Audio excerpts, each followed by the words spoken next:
Minimum അളവിലാണ് ചേർത്തിരിക്കുന്നത്. അപ്പോൾ നമുക്ക് നന്നായിട്ടൊന്ന് വറുത്തെടുക്കാം.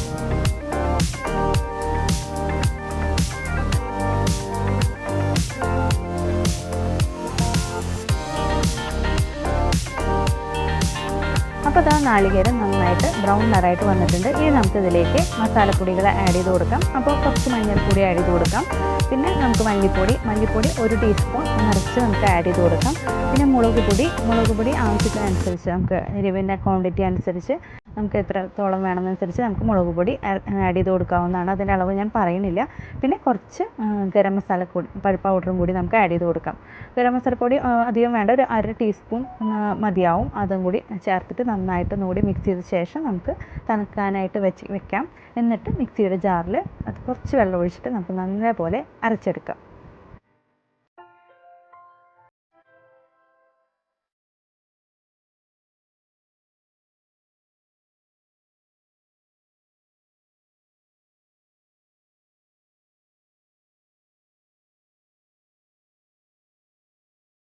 അപ്പോൾ അത് കടലയൊക്കെ നന്നായി വെന്ത് വന്നിട്ടുണ്ട്. നമുക്ക് നന്നായിട്ടൊന്ന് മിക്സ് ചെയ്യാം.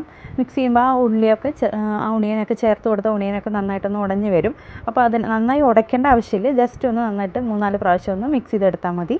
ഇനി നമുക്ക് കുക്കറിൽ വെച്ചിട്ട് തന്നെ കറി ഉണ്ടാക്കിയെടുക്കാം. ഞാനിപ്പോൾ കാണാൻ എളുപ്പത്തിന് വേറൊരു പാനിലോട്ട് ഇത് മാറ്റാൻ പോവുകയാണ്.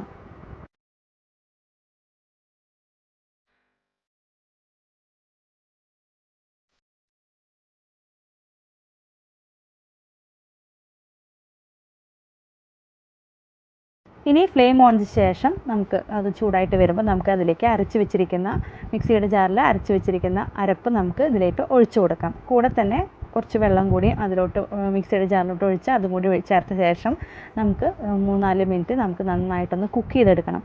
അപ്പോഴാണ് ആ മസാലയും ആ ഒരു കടലയൊക്കെ യോജിച്ച് നല്ല തിക്കായിട്ട് വരുന്നത്.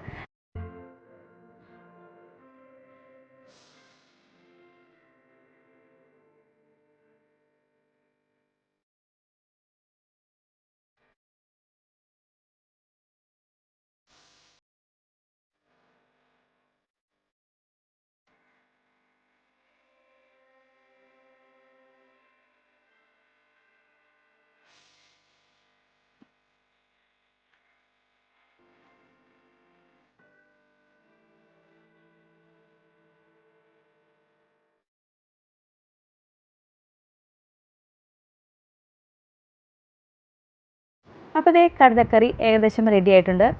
ചാറൊക്കെ നല്ല തിക്കായിട്ട് വന്നിട്ടുണ്ട്. ഒരുപാട് തിക്കാവാനായിട്ട് മുന്നേ നമുക്ക് മാറ്റുന്നതാണ് നല്ലത്. അപ്പോൾ ഇരിക്കും തോറും അതൊന്നും കൂടി കട്ടിയായിട്ട് വരും. ഇനി നമുക്കിതിലേക്ക് വറവിട്ട് കൊടുക്കണം. അപ്പോഴാണ് അതിൻ്റെ റിയൽ ടേസ്റ്റ് കിട്ടുന്നത്. അപ്പോൾ അതിനായിട്ട് കോക്കനട്ട് ഓയിൽ ഒഴിച്ച് കൊടുക്കാം. എന്നിട്ട് അതിലേക്ക് ചെറിയ ഉള്ളി ഇട്ട് കൊടുക്കാം, കറിവേപ്പില ഇട്ട് കൊടുക്കാം, വറ്റൽമുളകും കൂടി ഇട്ട ശേഷം നമുക്ക് നന്നായിട്ട് നല്ല ബ്രൗൺ നിറാവുന്ന വരെ ഒന്ന് ഫ്രൈ ചെയ്ത ശേഷം ഒരു 1/2 ടീസ്പൂൺ മുളക് പൊടി ഇട്ട ശേഷം നമുക്ക് അതിൽ കറിയിലോട്ട് ഒഴിച്ചു കൊടുക്കാം. അപ്പോൾ നമ്മുടെ കടലക്കറി റെഡി ആയിട്ട് കിട്ടും.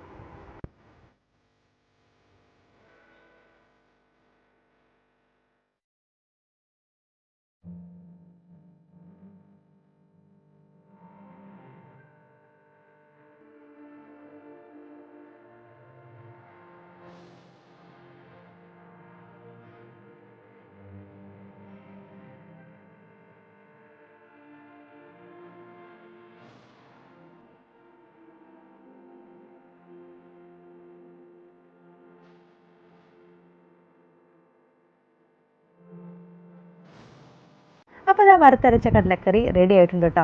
ഇനി ഇതിൻ്റെ കൂടെ കഴിക്കാൻ നമുക്ക് നല്ല പുട്ടുണ്ടാക്കി എടുത്താലോ. പുട്ട് നല്ല വൈറ്റ് പുട്ടാണെങ്കിൽ കൂടുതൽ സ്വാദായിരിക്കും. പക്ഷേ ഞാൻ ഇന്ന് ചേഞ്ചായിട്ട് ഗോതമ്പ് പുട്ടാണ് ഉണ്ടാക്കിയെടുക്കുന്നത്. എല്ലാവർക്കും അറിയാം, എന്നാലും ജസ്റ്റ് ഒന്ന് പറഞ്ഞു പോവാണ്. ഗോതമ്പ് പൊടി നമുക്ക് വറുത്തെടുക്കുകയാണെങ്കിൽ ഒന്നുകൂടി ടേസ്റ്റ് ആയിരിക്കും. അപ്പോൾ ഗോതമ്പ് പൊടിയിലോട്ട് ഉപ്പിട്ട് കൊടുക്കാം. എന്നിട്ട് വെള്ളം ജസ്റ്റ് ഒന്ന് സ്പ്രിങ്കിൾ ചെയ്ത് കൊടുക്കാം. കുറേശ്ശെ ഒഴിച്ച് കൊടുക്കണം. എന്നിട്ട് ജസ്റ്റ് ആ പൊടിയൊക്കെ ഒന്ന് നനച്ചെടുക്കണം. ആ സ്പൂൺ വെച്ച് ചെയ്തെടുത്താൽ മതിയാവും. എന്നിട്ട് ജസ്റ്റ് ഒന്ന് നനച്ചെടുത്ത ശേഷം മിക്സിയുടെ ജാറിലിട്ടിട്ട് നമുക്ക് ജസ്റ്റ് ഒന്ന് പൾസ് ചെയ്തെടുത്താൽ നല്ല പൊടിയായിട്ട് കിട്ടും. തീരെ വെള്ളം കുറവായാലും വെള്ളം കൂടിയാലും ഗോതമ്പ് പുട്ട് അതിൻ്റെ ആ ഒരു റൈറ്റ് കൺസിസ്റ്റൻസിയിൽ വരില്ല. അപ്പോൾ പൊടി എല്ലാ ഭാഗവും നന്നായിട്ട് നനഞ്ഞ് വരണം. എന്നിട്ടാണ് നമ്മൾ മിക്സിയുടെ ജാറിൽ പൾസ് ചെയ്തെടുക്കുന്നത്.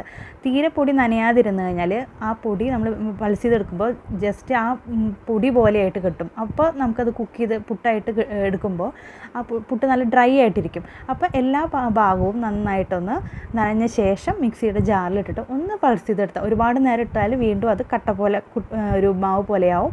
അപ്പോൾ ജസ്റ്റ് ഒന്ന് പൾസ് ചെയ്തെടുത്താൽ നല്ല പൊടിയായിട്ട് കിട്ടും. അപ്പോൾ പുട്ടുണ്ടാക്കി വരുമ്പോൾ തന്നെ നമുക്ക് അറിയാൻ പറ്റും അതിൻ്റെ സോഫ്റ്റ്നെസ്. അപ്പോൾ അതുപോലെ നമുക്ക് വെള്ളം കുറേശ്ശെ ഒഴിച്ച ശേഷം ഒന്ന് സ്പ്രിങ്കിൾ ചെയ്ത ശേഷം നമുക്ക് മിക്സിയുടെ ജാറിലിട്ടിട്ട് ഒന്ന് പൾസ് ചെയ്തെടുക്കാം.